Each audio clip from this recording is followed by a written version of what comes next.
पद विभक्ति में कारक का विशेष नियम, कारक के चिन्ह हम लोग को याद है। उसके बाद इस चीज को हम लोग को ध्यान में रखना है, उपपद विभक्ति को, और ये द्वितीय विभक्ति से इसका विशेष नियम आरंभ होता है। द्वितीय अर्थात कर्म कारक जिसका चिन्ह को होता है। तो कर्म बोलते हैं क्रिया का जिस पर प्रभाव पड़ता है उसको कर्म कहते हैं, और कर्म में द्वितीय विभक्ति का प्रयोग होता है। कर्तृवाच्य का जो कर्म होता है उसमें द्वितीय विभक्ति का प्रयोग होता है, और जब कर्मवाच्य का कर्म हो जाता है तो उसमें फिर प्रथमा विभक्ति का प्रयोग होता है। जब हम लोग वाच्य पढ़ेंगे तो इस चीज को भी जानेंगे। अभी हम लोग ये जानेंगे कि कर्म में द्वितीय विभक्ति का प्रयोग होता है। जैसे बालक पुस्तकम पठति, बालक कर्ता हो गया, पुस्तकम कर्म हो गया क्योंकि क्रिया का प्रभाव पड़ रहा है पुस्तक, और पठति तो क्रिया हुआ ही, जिससे कुछ करने या होने का बोध हो उसको क्रिया कहते हैं। जो कार्य करता है उसको कर्ता कहते हैं, और क्रिया का जिस पर प्रभाव पड़ता है उसको कर्म कहते हैं। अब कर्म में ये जो द्वितीय विभक्ति है इसमें कुछ विशेष शब्द है जिसमें प्रयोग होता है, जिसको उपपद विभक्ति बोलते हैं। इसमें शब्द है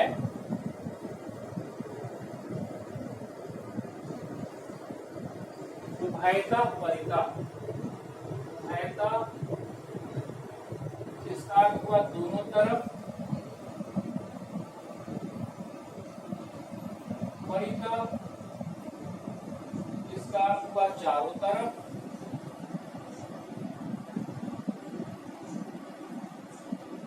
इसमें तो इसके योग में ये शब्द जब प्रयोग हुआ है तब उस सेंटेंस में कर्म बनेगा। जैसे अगर बोला जाए कि विद्यालय के दोनों तरफ, उभयता का यहाँ प्रयोग करेंगे, विद्यालय के दोनों तरफ है घर है।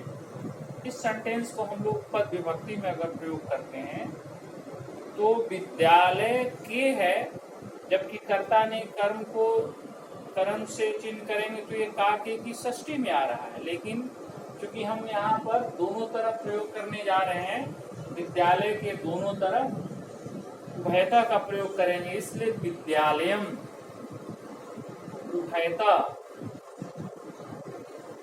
गृहाणि सन्ति, ये सेंटेंस बन जाएगा। विद्यालयम उभयता गृहाणि सन्ति। यहाँ पर विद्यालय से क्यों नहीं हुआ, सभी समझ गए इस बात को? क्योंकि यहाँ पर हाँ उभयता का प्रयोग किया गया। तो उभयता का जब प्रयोग करेंगे तो उसके योग में द्वितीय विभक्ति का प्रयोग होगा, इसलिए विद्यालयम उभयता गृहाणि, गृहम गृहे गृहाणि नपुंसकलिंग शब्द हुआ सन्ति। और इसी तरह परिता का भी प्रयोग करना है।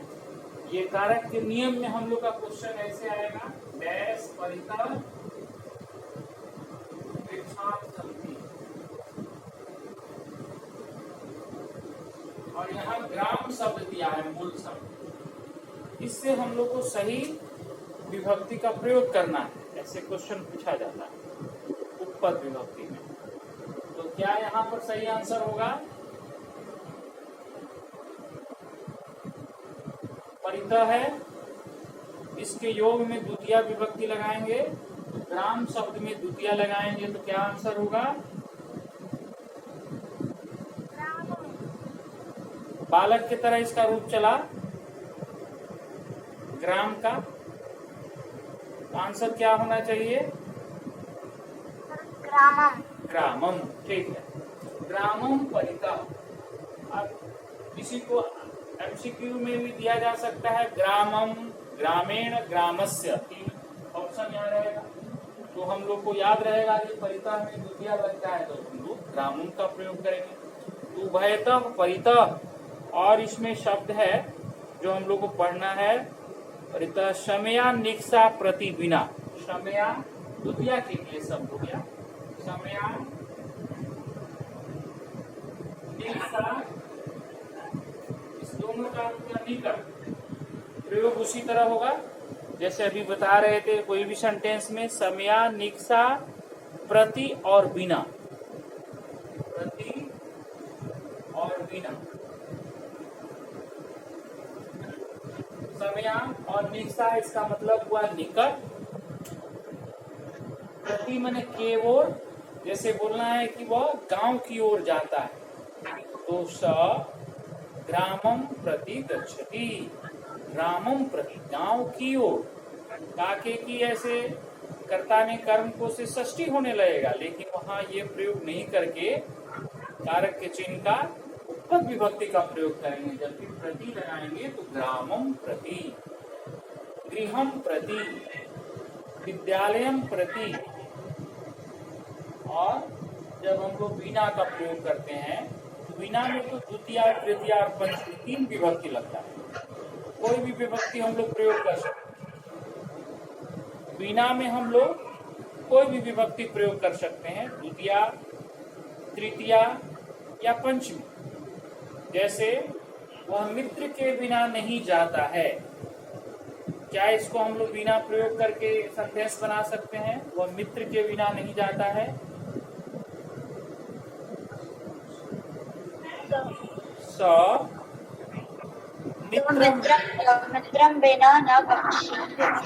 मित्रं विना न गमिष्यति। ये तृतीया विभक्ति में हो गया।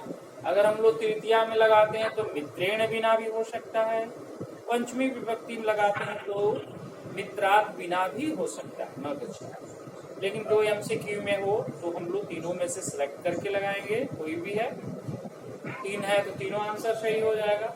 और स्वतः अपने आप खुद लगाना है तो कोई भी हम लोग उसमें से विभक्ति लगा सकते हैं, द्वितीय, तृतीय या पंचमी, तीनों में से कोई सही। इस तरह का हम लोग का ये द्वितीय विभक्ति का ये शब्द हुआ, जो उपपद विभक्ति में अदर भी होता है इसका नियम, लेकिन हम लोग को इतना नियम उपपद विभक्ति का पढ़ना है। इस पर विशेष ध्यान रखेंगे, उभयता अर्थ याद रखेंगे और ये किस नियम में आता है इस चीज को हम लोग याद रखेंगे, तब हम लोग का सही हो। इसके बाद जो तृतीय विभक्ति होता है करण कारक, जिसका चिन्ह से या के द्वारा होता है, उसमें जिस साधन से कार्य किया जाए उसको करण कारक कहते हैं। उसमें तृतीय विभक्ति प्रयोग किया जाता है। जैसे मैं कलम से लिखता हूँ तो अहम कलमेन लिखामी, कलम से लिखता हूँ। कलमेन लिखामी, अहम कलमेन लिखामी। यस करेक्ट, अहम कलमेन लिखामी। और इसमें जो शब्द आया वो श सार्धम शाकम समम, श सार्धम शाकम समम, सहार्थे तृतीया। हम लोग पढ़े हैं सह के योग में तृतीया विभक्ति। जैसे मैं मित्र के साथ जाता, इसको सेंटेंस बनाना है तो कैसे बनाएंगे? अहम मित्रेण सह गमिष्यामि। मित्रेण सह गच्छामि, ऐसे हम लोग प्रयोग करेंगे। श सार्धम साकम समम, ये तृतीया में आता है। उसके बाद तृतीया में वीणा अलम सदृश और हीना, वीणा अलम सदृश और हीना, इसमें भी तृतीया विभक्ति का प्रयोग किया जाएगा।